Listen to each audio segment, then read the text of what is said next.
there.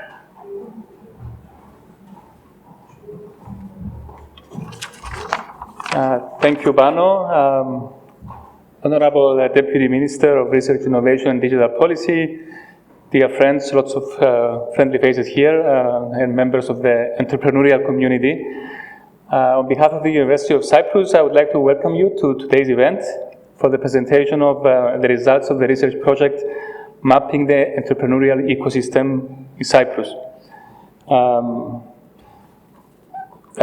Actually, the rector was planning to be here to welcome you. I hope you're not too disappointed that he had a pressing obligation, he couldn't make it. I, on the other hand, I'm very happy that I feel very fortunate that the rector couldn't come because I have the opportunity to address you and see this interesting and important gathering. We are here at the University of Cyprus, and we're here to talk about the entrepreneurial ecosystem. And this is very appropriate, I think. Universities are the bedrock of such systems everywhere. Universities is where new knowledge is created and disseminated. It's the primary objective of every research university, and this is something I think we do very well at the University of Cyprus. It's important to remember that the production of knowledge is the basic ingredient, I believe, in a well-functioning system of innovation and entrepreneurship. Without this, the whole edifice is on shaky foundations.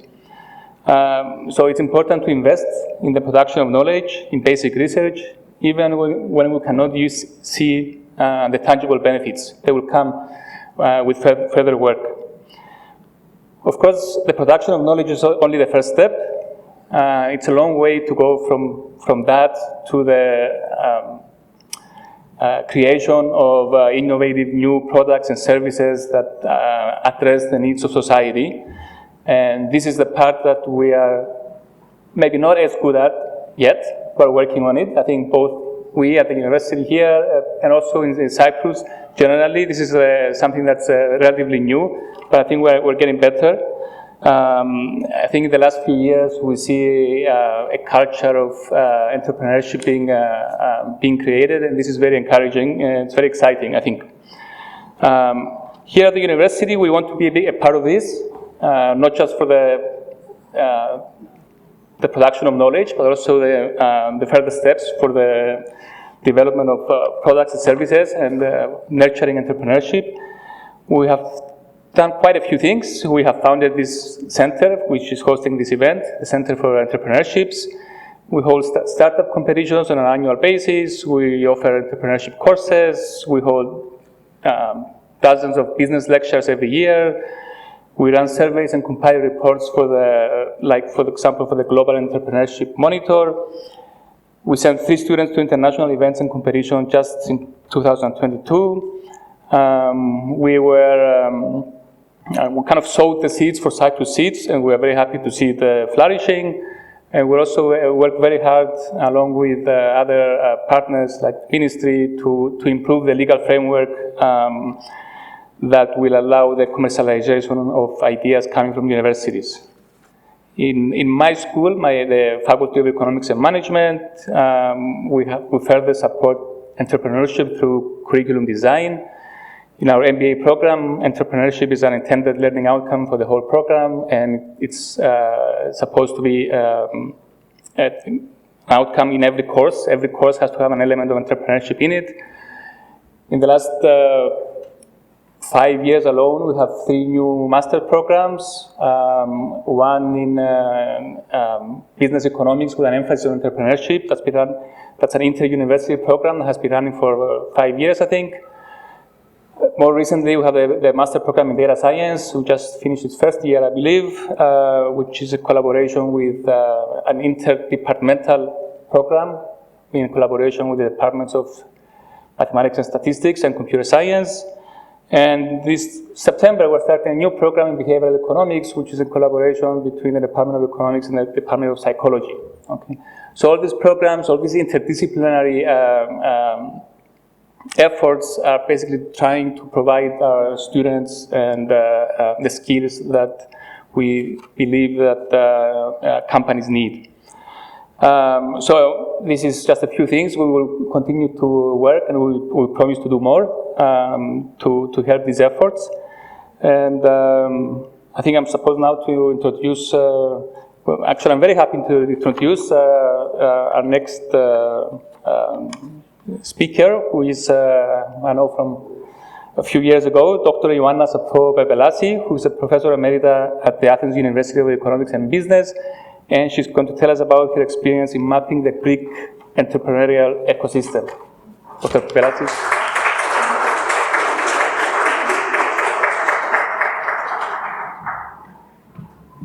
Thank you very much.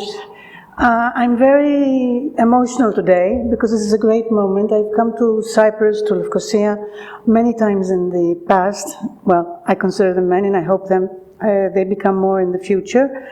And it was in 2014 that we started mapping the startup ecosystem in Greece. And it was a two-people show at the time. It was very difficult because people were not aware that there was a startup ecosystem that was growing in our country. So the mapping started at the Athens University of Economics and Business, at the Department of Economics, and now it is continuing in various guises. The Aneosis, which is the biggest private think tank in Greece, just put out a study on the startup ecosystem, where it is updated, because originally we looked at the period of the crisis, 2010 and to 2016, and now at AliaMep we are extending the horizons of the study to include also the role of the diaspora, the Greek diaspora, in the startup ecosystem. So what have we learned from all this process? First of all, let me say that it is very difficult to map the startup ecosystem, because information is hard to come upon. We drew our information from incubators in the first stage, in the second stage from other stakeholders, consultants, and other agencies. Now, what we see is the startup ecosystem has matured. When it started, it was basically just incubators, starting from grassroots need to stay in Greece. It's a complicated story why the startup ecosystem was born in 2010 and not earlier. We are a bit earlier than you. As you say, I think 4 or 5 years earlier than the startup ecosystem in Greece. And we were able, through the mapping, to be able to understand the strong and weak points of the ecosystem, and also to provide a basis for investors to know where they're coming to when they come to Greece to invest in the startup ecosystem, and also to provide information which is useful for the government. Especially the study done by the Aneosis is oriented towards that direction. Now, what we have learned is that Greece is an important hub. It has the possibility of becoming an important hub in terms of knowledge-intensive startups. And what is very interesting is that all the startups in our ecosystem are basically high-tech, if not in product or service, in process. And this is important. And they are very different. Our startups are team-based, and basically they have a vision of internationalization. In the original study at AWEB, we separated our database of 300 startups into the following 2 subcategories. Those that succeeded to survive by 2020, and those that failed. And then we did another differentiation, another subgroup, consisting of those firms that were internationalized, i.e. had customers abroad, and those that did not. And we saw which features led to success, to survival. We measured survival by success by survival, and which were more internationalized. To make a long story short, internationalization is a road towards survival, and this is something very important. And also, we found that the startups that were more internationalized had startuppers who had experience abroad. They were more open-minded than the average startup. Can I send you at the center Professor Markopoulos the links to these studies, so whoever wishes can look at them. What is useful for Cyprus? What have we learned? What we observed, especially in the second study, the one by the Anaeosis, is that there is there's large segmentation within the startup ecosystem today. The various stakeholders do not communicate well with one another, not because they don't want to, it just happens so. So what we need is to increase the channels of communication. Also, we have learned that it is important to engage foreign investors, but this is something I believe very strongly in and I want to underline, also members of the Greek diaspora. And fortunately, the networks working with the diaspora are increasing very much. I don't want to go into the details of the study. I would like to look forward. And what is my dream looking forward for Greece? My dream for Greece is for us to collaborate, for Cyprus and Greece. Perhaps Cyprus can take the lead, because I must confess, you are more open-minded, you are more internationalized than what mainland Greece is. So for us to create a network where information will be exchanged among startup ecosystems. And I've been thinking, and I would like to propose that this starts with Cyprus, Athens, Salonika, and Torino, because Italy also has a latecomer and smaller startup ecosystem. What these three countries have in common is that we have a tradition of small, medium enterprises, and why not go for a venue where the startup ecosystem, with its progressive, high-tech digitalization, et cetera, will push along this SME sector in these three countries. So what I think that you are doing here is very important. I'm looking at the map at the end of this beautiful hall here, and there are incubators, there are lots of stakeholders, but what is unique to the University of Cyprus is your research. And I want to congratulate Anna and Professor Markopoulos for this initiative and everyone who was involved, because I looked at the study and it's very good, it's very high quality. So looking forward, why not create venues of collaboration and incite more Greco-Cypriot startups such as Polfish, which has done very well, as you mentioned in your study. So I want to congratulate everybody, and I'm very moved. I think Greeks, οι Ελλαδίτες και οι Έλληνες της Κύπρου μπορούμε να πάμε πολύ μπροστά σε αυτό το οικοσύστημα στην Ανατολική Μεσόγειο, όπου αυτή τη στιγμή δεν υπάρχει επαφή. Το Τωρίνο δεν ξέρει τι κάνουμε για τη χαρτογράφηση στην Αθήνα. Excuse me for my Greek, am I allowed? And I will now go into English again. So, all my wishes, and I hope in a few years for Cyprus and the University of Cyprus to have the funding to proceed, because this study is amazing, but of course, more things have to be done. Thank you.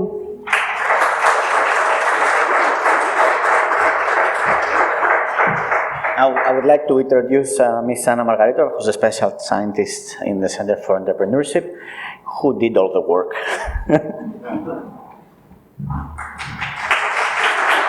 Thank you, Mrs. Pepelasi. It's an honor, Mr. Kokinos. Thank you, Mr. Markopoulos, and everyone. So, good evening, everyone, and thank you so much for coming. We are very excited to present this study to you. Before I start, I would like to take a minute to thank everyone who has contributed in one way or another to this study. We appreciate the support.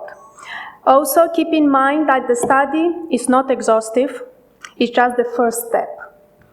And as my friend Petros Kolas said, the road to success is under construction. So we plan to continue to build and maintain the effort. So our study tries to map the course of the Cyprus entrepreneurial ecosystem to understand the factors that govern entrepreneurship in Cyprus in the last decade. Most importantly, we wish to provide the basic characteristics of the Cyprus startups, and of course to promote the database as a tool for monitoring the ecosystem based on specific indicators. Next, we will examine the course of the ecosystem. But where are we now? When I interviewed Michael Tirimos from Capacitor Partners and I asked him, where are we now in the ecosystem development, he said, and I quote, "If I had to define versions of the ecosystem, I would say we are towards the end of the second version." What that means is we had laid the foundation, the infrastructure, we created the National Research and Innovation Governance System, we created policies and bodies overseeing the implementation of these policies. We had the first communities and ventures, and we saw the first growth models. And we also saw our first very own exit, and some of them very recently. So to recap, the Cyprus entrepreneurial ecosystem is an emerging one. Let's look at the details. Around 2010, we had the first formal agreement between the government and the European Investment Fund for the Jeremy Fund for financing SMEs, which was distributed through the Bank of Cyprus and Ancoria Bank. Around 2011, we saw the first steps in venture creation with startups such as Proto.io, Powfish, Hellas Direct. We also had the first communities such as the Cypriot Enterprise Link. Around the same period, Cyprus introduced the IP box, offering protection and further incentives for startups. In 2014, a new financing scheme, CYPEF, the Cyprus Entrepreneurship Fund, was introduced with 140 million for financing SMEs. From 2016 onwards, we saw more policies being introduced, like the startup visa, the law on social entrepreneurship, more tax incentives for angel investors. We introduced which were also introduced with the action plan for growth. And this is very important because the action plan for growth identifies entrepreneurship as a major pillar driving economic growth. A major milestone was reached with the establishment of the Deputy Ministry for Research, Innovation and Digital Policy and the Chief Scientist. Their role is to introduce, oversee and implement research and innovation strategies and policies to ensure effective stakeholder collaboration. And this year, it's significant for the ecosystem because we had the announcement of the Cyprus Equity Fund back in May. The National Equity Fund comes to close the finance gap, which has been one of the least developed parts of the entrepreneurial model as defined by Eisenberg.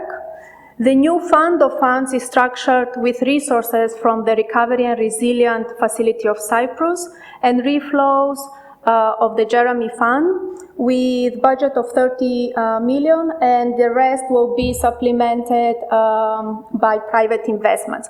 In the initial phase, the fund will concentrate on developing startups at the pre-seed and seed stage.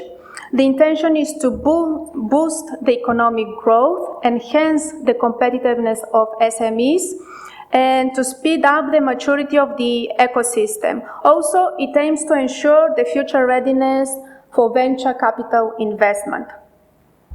Currently, there are only few other VC funds operating in Cyprus, the KV Fund by Kinesis Venture being the most prominent amongst them. Kinesis Venture is an acceleration company that provides a soft landing to promising Cypriot companies with unique value proposition to scale in the USA market. And also another platform was recently introduced called Crowdbase, who comes also to bridge the financing gap.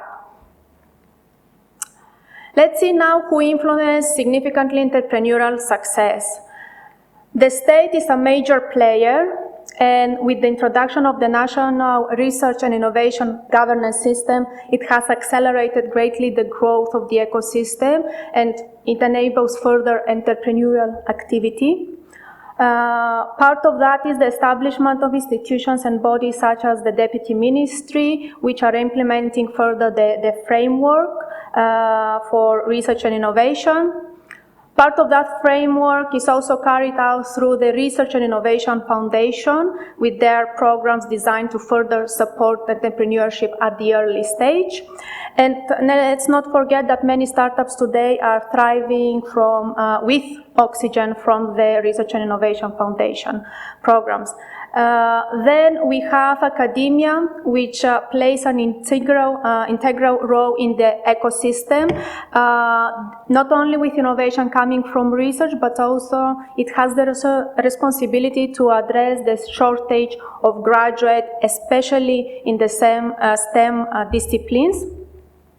And finally, the startups and the founders themselves who drive the entrepreneurial success with their activity.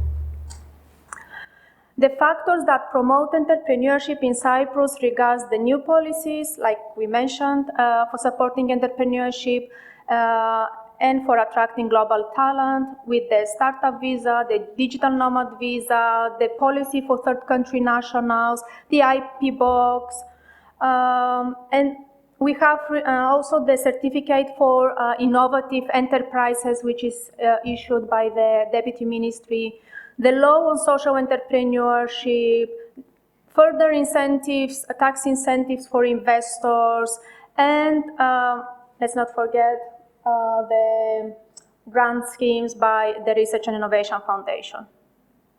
But however, there are still persisting issues that hinder the development of startups.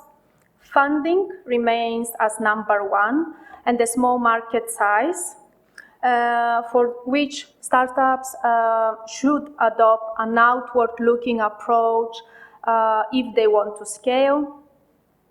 Next, we have the bureaucratic processes when dealing with banks and state systems, the restrictive legislation for technology transfer from spin-offs, further misconception and cultural norms which continue to affect the population as fear from failure prevents many from embarking on the entrepreneurial journey, and the low graduates the low number of graduates in STEM. And last, many consider that the intensity of communication between stakeholders is weak, and this results in less collaborations.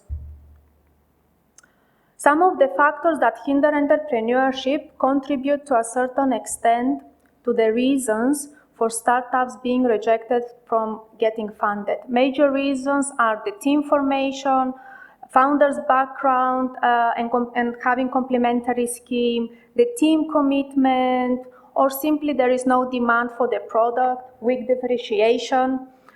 Or it can also be that the venture does not fit the investment portfolio criteria. And last, the lack of novelty or the lack of innovation component.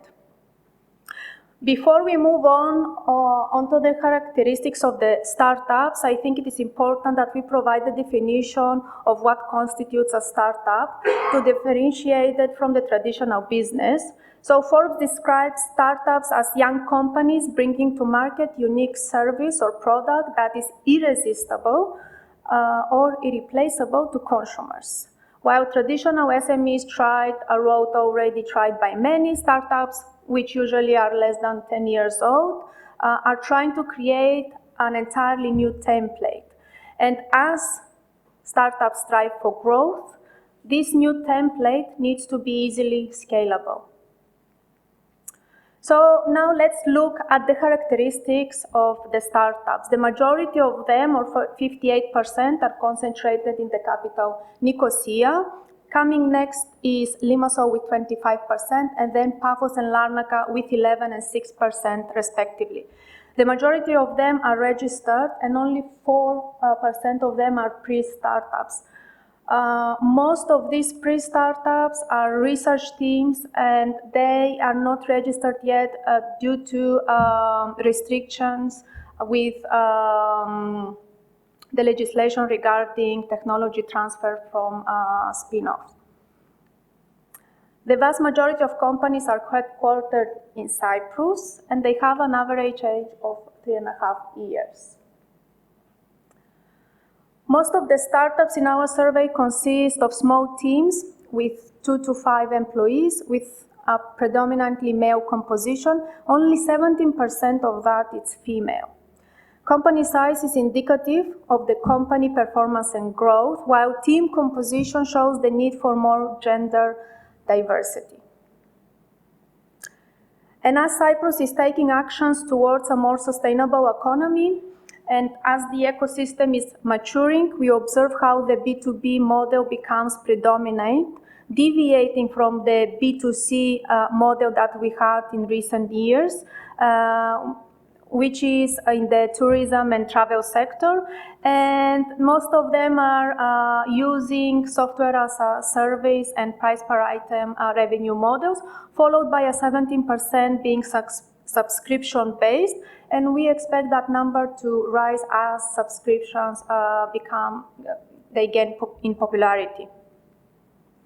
The prevailing sectors are fintech with 15%, life sciences 9%, entertainment media 7%, 29% don't identify with any of the traditional sectors, and this is kind of expected as most of them are either creating new markets or their solution deviate from in more than one ways from the established sectors. The majority of them are leveraging technologies such as software, web and mobile application, data analytics, artificial intelligence, and cloud computing, to name few. The majority of startups, 51%, that are at the early stage are self-financing their ventures, which is below the EU average. Possible reasons for that might be either lack of funds or lack of entrepreneurial experience, know-how, transparency, and communication, which can prevent them from getting funded by investors. Startups with founders' experience or global experience or with strong R&D background have managed to secure better funding from angel investors, and 11% reported having funds from public funds through EU grants, the REEF programs, and others. And another 11% are backed by VCs, but those VCs are mainly foreign investors in countries such as UK, USA, and Greece. The majority of them in the pre-seed, in the early stage, have requested up to $500,000 in funding, while surprisingly 28% need up to $1 million. Possible explanations are startups might overestimate their needs, or they wish to maximize their funding. Those who are requesting over $1 million are usually more mature startups that intend to emphasize on their traction and looking to scale. Revenue is key for growth, and it's a metric for performance that can show how well a business is doing. In our study, we have set a benchmark of 150,000 euros, and this is an example taken from other ecosystems such as the Finnish one, which I greatly admire. To be able to monitor growth and performance, that number needs to double during the period of analysis, and based on other ecosystem, that period of analysis should be set for up to 4 years, and as we know, long-term data is much more comparable. The majority of startups, nascent companies, plan to raise capital in the next 12 months, either to achieve growth or to transform their business in some way. 60% of the participants believe that we have good infrastructure in place to support startups, the best aspects being information and communication technologies and favorable conditions for starting a business. On the other hand, 40% believe there is a huge room for improvement, especially when it comes to funding, access to funding, and access and support in finding qualified staff. As this is our first report, we included as many startups as possible in this section. We have highlighted the top 5, starting with Hellas Direct with 67 million, having been through several rounds going up to Series C. Then we have Plan FinTech with 56 million. The last known is Series A. Truva with 33 million. LearnWorlds with 30 million. We don't know the series. And Powfish with 16 million going up to Series B. This information, we believe, it's quite important for the ecosystem in terms of impact. Here we have the most significant exits, and 3 of them have been made only this year. Starting with Avocarot, offering mobile native solutions, has been sold to Glispa in 2006 for around 20 million. Foodie, which is a delivery platform and got acquired in 2019 by Delivery Hero for undisclosed amount. However, based on similar investments and exits and deals, we believe that to be around 12 to 50 million, but we are speculating. Powfish, which is an innovative market research tool that got acquired by Prodigy for around 70 to 80 million. NYPD Genetics, a biotech specializing in genetic testing, and it got acquired by Medicover for 44 million. And last, we have Truva, an e-commerce platform that got acquired by Matecom for around 15 to 20 million. The exits are defined by being on average 6-year-old, medium size, have raised capital a couple of times, already achieved global success with offices in 3 countries, and have been backed by foreign investors. Now, Avocarot and Foodie are one of the great success stories today because we have information about life after the exit, after the deal. The buyout ensured the continuation of the company, more in the case of Foodie, and the product.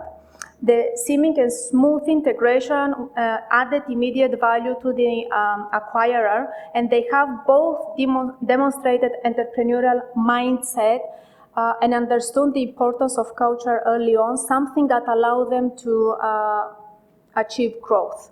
Most importantly, they are a testimony that we have great talent in Cyprus, able to achieve global success. And as George Larko from Impact Tech said to me, they are diamonds in Cyprus. But as we evolve, there is always room for improvement, and we need to also address the issues and provide some recommendations. We need to encourage female founders and promote inclusive entrepreneurship. That will provide a path for social stability, equality, and it will give us better wealth building opportunities. We need to intensify the stakeholder coordination in order to provide a common vision with which we can all do our part while acting together and have more co-production. We need to revise the legislation for university spin-offs and maybe suggest trying things on a case-by-case basis before adopting any new policies. More than ever, we need a tool for monitoring the course of the ecosystem and keep track of the KPIs. And on that note, I introduce to you our database registry for startups. Startup Hub Cyprus aims to provide information and transparency in order to help startups grow. You can scan the code that you may find outside, or if you already have it, just go follow the link, scan. I will just exit this and maybe I can demonstrate to you. So this is keep in mind this is pilot, it's not final, we are building upon it. So there may be some elements that need more fixing. You can download our report from our site. You can also view the database.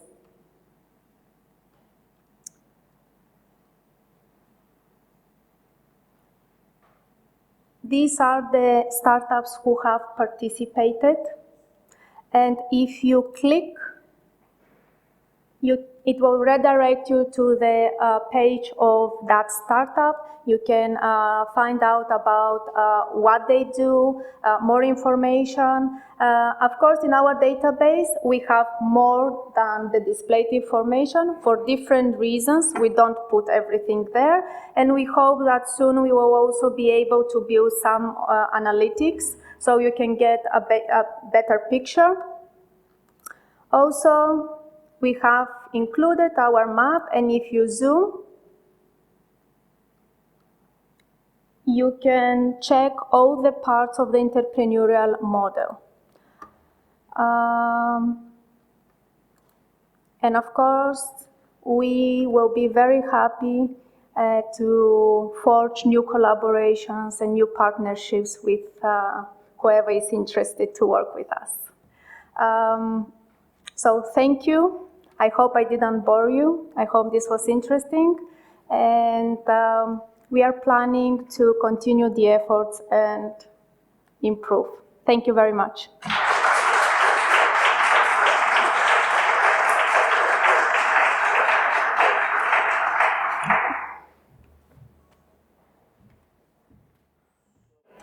I want to keep this open-ended. We celebrate the entire ecosystem today, and each one of you is coming from a different region of the map. So first, I just want to hear your thoughts and comments. And let's take turns. Whoever wants to start. Yes? This is a very useful, and congratulations. It's the first time that I see this kind of mapping. I mean, you've managed to put knowledge that we have in a structured way that we can visually and in a very tangible way rethink our policies, our systems, and the way we approach the version 3 version now, not just the version 2.1. Since you made reference to a version 2 ecosystem. A few comments, but also I want to say that around 10 minutes after 10 or latest 10:15, I have to leave because I have to be at the dinner that I'm hosting for some visitors from abroad in Limassol, so I have to be fast. I would just go through the list of things that I noted down as the presentation was ongoing. It doesn't mean that this there is no hierarchy. What I keep, for me, number one challenge is funding, and number two is culture. The others are more manageable. Funding, it's a pan-European challenge because the ecosystems in Europe, especially South European countries, and venture capital and funding is the most difficult part of the job. And that's why we see a brain drain towards US because ecosystems in Europe, and we have excellent research and initial stages of startups that they struggle, and then all this investment, all this human capital, which is financial capital as well, and time of people, all this wealth of knowledge is being drifted away from Europe and Cyprus. So the funding issue is a top priority, and probably one of the most visible inhibitors.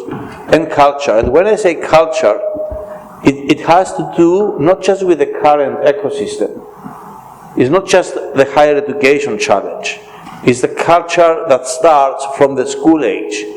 We are being trained, we are being brought up by our parents, the society, and the education system to be risk-free, risk-averse. We don't take risks.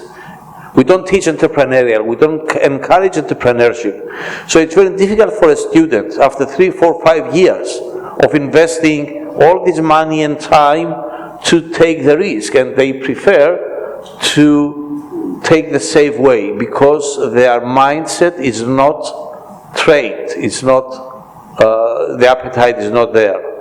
So funding and culture. Also, the stakeholder collaboration. It's a very small ecosystem. Rightly, it has been pointed out that we should be more extrovert and collaborate with ecosystems abroad. What I noticed, being a chief scientist as well as a minister, is that there is not even collaboration among the local ecosystem. We don't even dare to think to share our infrastructure, our electron microscope, and this is investment paid by the government of the European Union, and we consider even infrastructure, not just brain, infrastructure that exists in this university. Oh, this is my laboratory, I will not share it with TEBAC because then they will submit a proposal that is more competitive. The infrastructure, it's a national wealth. It does not belong to the researcher, it does not belong to the startupper, it belongs to the country. It's money from the citizens, from the taxpayers. So this is very important to understand that stakeholder collaboration is key. Gender balance and female founders, it's a huge challenge. No more comment on that. And we do not even the startuppers, they do not get into they don't get the opportunity, or we don't prompt them to take a helicopter view of the ecosystem and see what other startups are doing. Oh, this is my startup company, this is what I'm doing, but they do not interact. For example, I didn't see startup companies promoting the startup visa program of the government. They invite startups from other countries to come and collaborate with them and work together in a common space. And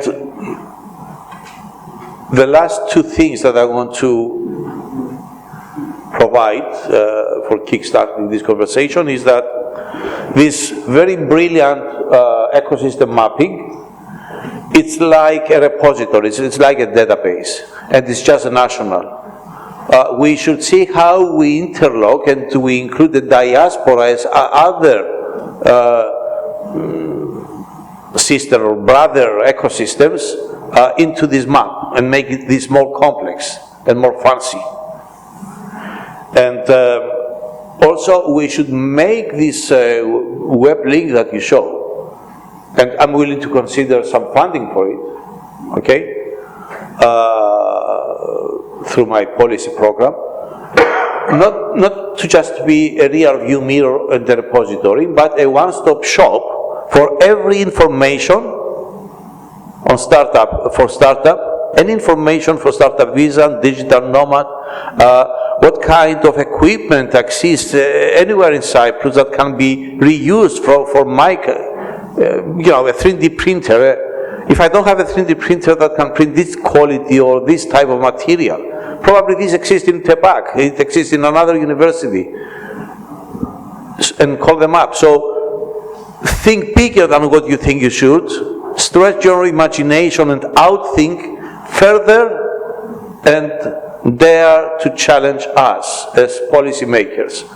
And last but not least, think about the diaspora. Our biggest propulsive fuel is outside Cyprus. These are the people that are, they don't have to be startups, they can be companies, they can be Cypriots or Greeks that are, they're having a career abroad, and we can leverage them. I think that is my introduction. Thank you. Okay. And congratulations. Shall I? Yes. Hi, I was supposed to start a bit differently. As in JA, our main endeavors concentrate on education. However, I would like to state a few things on the report and on what the minister has said, and then I will raise my opinion and our perspective in terms of what is going on in the educational system of Cyprus. So this year it was the first attempt of JA to create a pre-accelerator scheme and to try to give life to startups that we create, as so far we only stayed in the level of the idea and just creating the team. So the main concerns that we had from the beginning, it was how what would happen after the pre-accelerator. So this was the reason that we approached the different incubators and accelerators and other research centers to help us accelerate, to help our teams accelerate. So it was a huge difficulty for us. I think this is a very limited, we are in a very limited level still in terms of accelerators and incubators. Even in research, it's very limited. So we need more to make sure that we help our student teams enough so they are able to go to the next level. So that's one thing. We also miss a number of investors and business angels. This is another issue. It's something that I regularly discuss with our partners. And when I say partners, I would like to, I have actually something which I disagree within the report, one of the results, and this is the collaboration. JA exists and is alive because of the collaboration. We couldn't do anything alone. We have the business and we have the government and we have many of you in the audience that you participate and you support pro bono what we do. And you don't support JA, you support the educational system, you support the youth of Cyprus to make sure that in the future we will have better results than those we have seen today. So in terms of collaboration, I think that this is something that is changing to the better, to the best, and I'm sure in the future it will be much better. However, I think my role here today is to emphasize on the educational aspect, which is something that we didn't see in this report. However, it is something that we have seen in previous reports of the center, and it is something that we are I'm worried, and I feel quite weird when I need to state our perspective for the education and the future of education, the formal education of Cyprus. So, for us in JA, and for the most of the educational programs around the world, the definition of entrepreneurship, it is not the same as what research centers and the government and the business adopt. For us, entrepreneurship is about helping our young people to turn their ideas into action. Maybe this is not something that will result to a real startup, but it is something that is valuable in any aspect of life and the society and the economy, of course. So this is something I would like to state and to emphasize. Also, if we want something to change, which it has, but as I said, there is more space for improvement, we need to start early. Also, the report emphasizes what happens from the university level and up. If we want to see things changing in Cyprus, we need to start from the primary level, even from the pre-primary level sometimes. We have seen what happened during the pandemic, what happens now with the war and the whole financial crisis again, and everything. So the formal education, as we see it in Cyprus, which it has not changed the last 20 years. I don't know if you have different perspective, but I was a teacher for 17 years and nothing had changed since the day when I started working, and I don't have any news for you even today. So if we want to change and if we want to confront all these challenges, we need to make sure that formal education is enhanced with skills development, with more ethics and the ethical part of turning our ideas into action. And also, we need to set, as a country, a specific strategy. Mr. Kokinos, this is for you. I think you should be the driving force behind this, because we are one out of the 8 countries in the EU that we don't have a specific strategy on entrepreneurship education. It is only circulars from the ministry.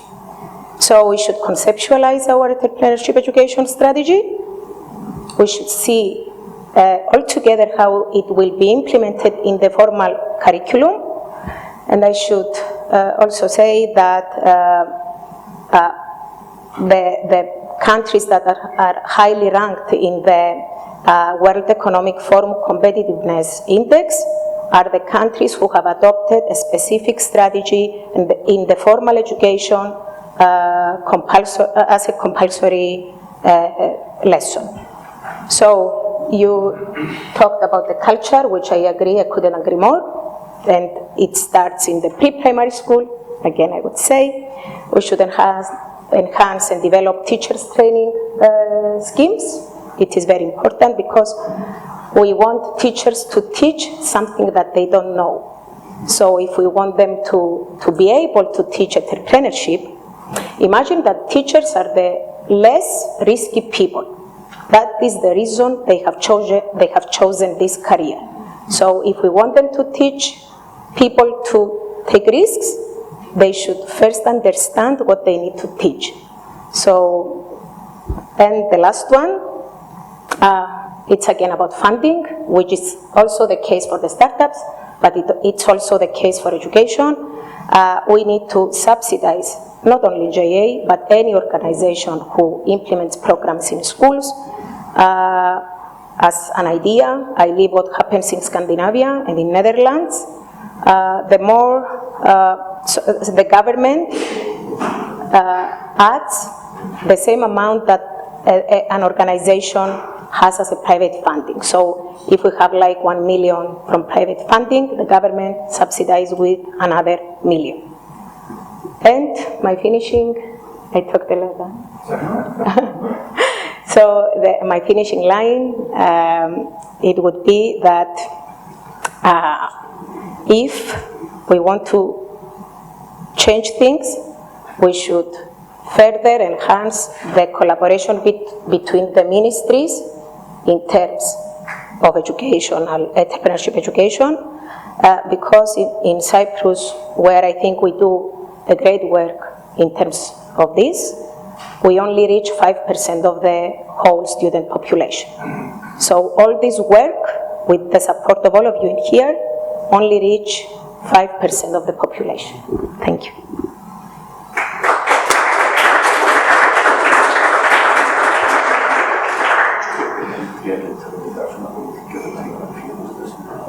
Okay, so we're making your life very easy. You ask one startup question, we're going to say whatever we want, and we're going to be wrapping it up. The minister will leave in 5 minutes, so I'll 5-7 minutes, because I have to be much all day. So I'll try to, okay, just grab the microphone in 3 minutes so you can complete what you want to say. Okay, so a lot has been said already. So what I would like to sort of focus on is more providing context. I'm very proud as PWC that we actually funded and supported this study. And I think any self-respecting ecosystem needs to really know itself first, and to call itself an ecosystem needs to consider its strengths, where it stands, the evolution. I agree with the finding that it is an emerging hub, it's an emerging ecosystem, it's maturing. A lot of progress indeed has been made over the last 10 years. But I think what we're really identifying is that we need to decide the level of aspiration and the ambition and the why. We need to really push it to the next levels of evolution. In PWC, we believe very much in the principles of innovation, entrepreneurship, agility, speed, characteristics that are very much part of this concept and culture of a startup community. Very rightly it was pointed out that funding and culture were attributes the minister picked up. I also picked up the bureaucracy issue as well, because we can address that as well. But I think there are good stories and good examples where we actually make stakeholder cooperation work. I mean, private sector, government, we have a number of examples in the recent only days or weeks where together in the US we were promoting Cyprus as a tech center, very much appealing to the diaspora that you were mentioning. Yesterday we're joining forces to promote cross-governmental support with the private sector. So I think the fact that we're a small economy and a small community makes it very possible that we run faster. The point about the Greek example, that we are as a culture much more open, internationalized, is something we forget, and we don't believe in ourselves enough to make the little changes that are necessary in a small economy to really connect it more and accelerate. So I'm a huge fan of really joining stakeholder groups. We've been a strategic partner to Junior Achievement, and we're supporting Chrysalis Leave, we're supporting scale-up programs, and there is so much that we can do in a connected way for sure. So my fundamental message is that having Sophroni, the vision for Cyprus 2035, and a long-term economic growth model where the aspiration is that Cyprus is one of the best places in the world to live, one of the best places in the world to do business, to work from, means that as part of that bigger vision, we need a startup community that instills that cultural attributes from the education system and becomes an aspiration for young people to see upside potential with exits or with an internationalization mindset. A lot of things need to change in the more structural parts, education, but we see the government having the right mindset and attitude. I'm one of those people who believe that we should look at the glass half full versus half empty and look at the progress, but I'm also one of those people that believe that we should not accept progress as progress. We should have very ambitious plans and really accelerate, because we really need to move beyond. I'll stop here to give Kyriakos a chance to complete his thoughts, and maybe continue. All right. First of all, about the collaboration. You know, the people in this room, especially you, are the agent of change. And yes, you are collaborating, and your effort is highly appreciated by the community, as well as IDEA and PWC efforts. But every single person in this room are agents of change, and we advocate startups. But our voice, the reach out, is limited. It's not at scale, because it's not embraced, it's not embedded into the fabric and the operating system of our education system. The program of JE is a brilliant program. If you ask, out of the how many lyceum students do we have, if they ever heard about it, I mean, not just heard the word, but they went through, they spent 10 minutes process to think, should I get into this program, should I apply, should I? I'm sure the number will be disappointing, because this is not communicated, it's not propagated, it's not promoted in a structured way as a mandatory part of the education system. The most transformational effort here could probably be, and let's have another meeting at a later stage, gamification of entrepreneurship as a mandatory course at the age of 12 to 15, and another edition age 15 to 18. gamification of entrepreneurship. We let them play a game of entrepreneurship, well structured, as a mandatory course at the Gymnasio Lyceum, Gymnasium and Lyceum. We see brilliant examples of agents of change, and the cost for being the first mover, as we say in Greek, το κόστος του σκαπανέα να σκάψεις the road, is huge. But we need to be decisive and dare to bring this at scale. And so far, prior to the ministry establishment, this was a bottom-up approach. Now with the ministry and the chief scientist and the reconfiguration of Research and Innovation Foundation from Ίδρυμα Πρόθεσης Έρευνας, which was just research, things are changing. We just have to keep going and keep moving faster, and also we want your help. Challenge us, challenge our policies, challenge our funding instruments, our way of thinking. I see in this room brilliant minds, people that I know. Michalis Hispan is there, who is like a solo advocate of our startup ecosystem. As Philippos said, we should see the glass full half, not full, not half empty, and we can do it. I am very optimistic if we probably coordinate our efforts. And again, thank you for this study, and let's take it to the next version, where it will be the starting point for not just for mapping what exists today, but a target state and the transitioning and the steps to go to the target state. Unfortunately, the chief scientist and the director of Research and Innovation Foundation could not be here today, but please, I will ask them to meet with you. If I have the time, I will be with them when they come back. They are abroad. And you need to share this with them, and we can brainstorm together how we leverage on this. This should not be just left as a publication. This should be step one of a long journey.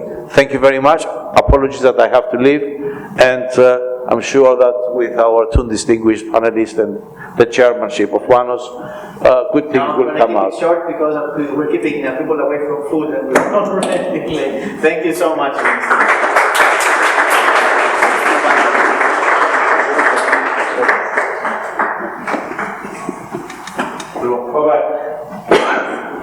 Yes, so we'll keep it short. We'll keep it short. A very simple question. Yes.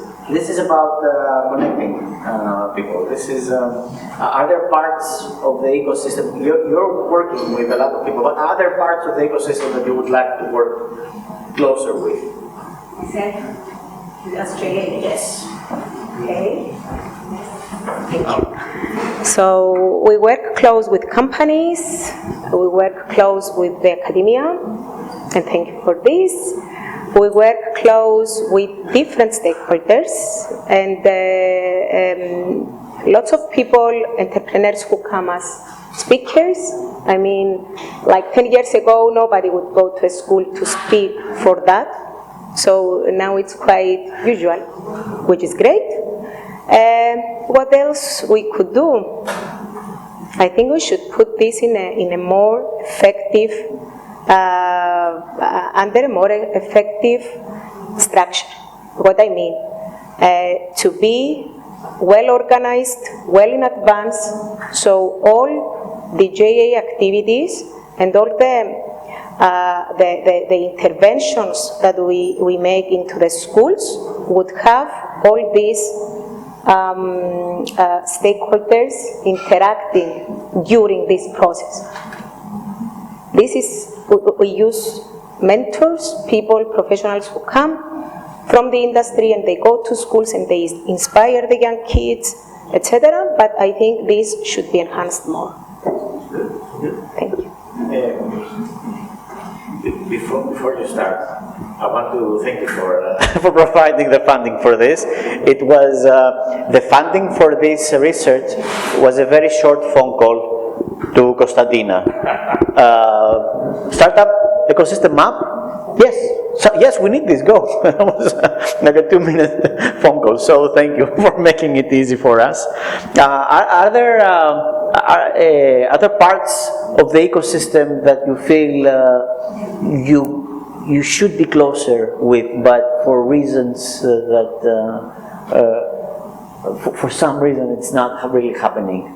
That you could be doing more, they could be doing more, we could be doing more, connecting you, that's not really hindering your efforts to support entrepreneurship in Cyprus in some way. And how can we help? Okay, conscious that, and I know you want to break it for the coffee break. I really believe that we have all the ingredients to really push this to the next level. There is a pivotal point when any ecosystem, especially a startup ecosystem, becomes self-funding and self-reliant. If you ask the startup community in Israel today, they will tell you, what's happening? They'll say, we don't do anything. It happens by itself because all the players are already there, the culture is already there, and everybody just has enough incentive to go there because it's all happening. So we need to find a pivotal point where everything is happening and the players are all in place. There are elements of the puzzle that are missing that were pointed out in the study, primarily on the funding side, but already improvements are made. We need to believe more on our strengths that come from the agility of the economy and the stakeholders to come together. So fundamentally, solutions are easy, and what we need is a mindset of taking that extra step to connect it. So your question is, how can you connect more? We do a part in role modeling that a private sector is not only focused on its own profits or its own promotion, and we have so many different activities to demonstrate that. And I think the more private sector organizations demonstrate that, the more others come within an ESG mindset to come together. The more we support great initiatives like the Junior Achievement, the more it becomes a competition of sort of supporting each other. And I've been to so many events, and you see the amazing culture that's been created, and the excitement, which in itself becomes a self-fueling, propelling energy for others to contribute. You see members of government that increasingly see themselves as a platform for change, as a platform for enabling other stakeholders to come in. We have academia, they're still playing solo sometimes, but increasingly you see centers being opened and inviting others to play in and connect. So I like this idea that we should stop competing internally within Cyprus, that we should compete outside of Cyprus, that we join forces and we play Cyprus. Sometimes we're a small island and we see each other and we try to be the better sort of boy or girl within our own neighborhood. Whereas, just joining those forces and play outside actually have greater strengths that we realize and we imagine. And I see it increasingly more and more with my new role, talking to people outside Cyprus. So I think we should stop asking how can we collaborate, and I really ask the question of how can we really take it to the next level of bringing outcomes out of that collaboration and just consider it a must that we think joining forces and co-creation than anything else. Well, I want to thank you so much for joining us today and for helping us understand the value of what we did and suggesting ways to move forward. Thank you for this. This event was great. It was exciting, but nowhere near as exciting as the events that Junior Achievement. If you've never been to an event, it's going to change. It's going to make you a lot more optimistic about the future of this island. That was my feeling from the latest event. And let's mingle. Let's discuss. Let's take it.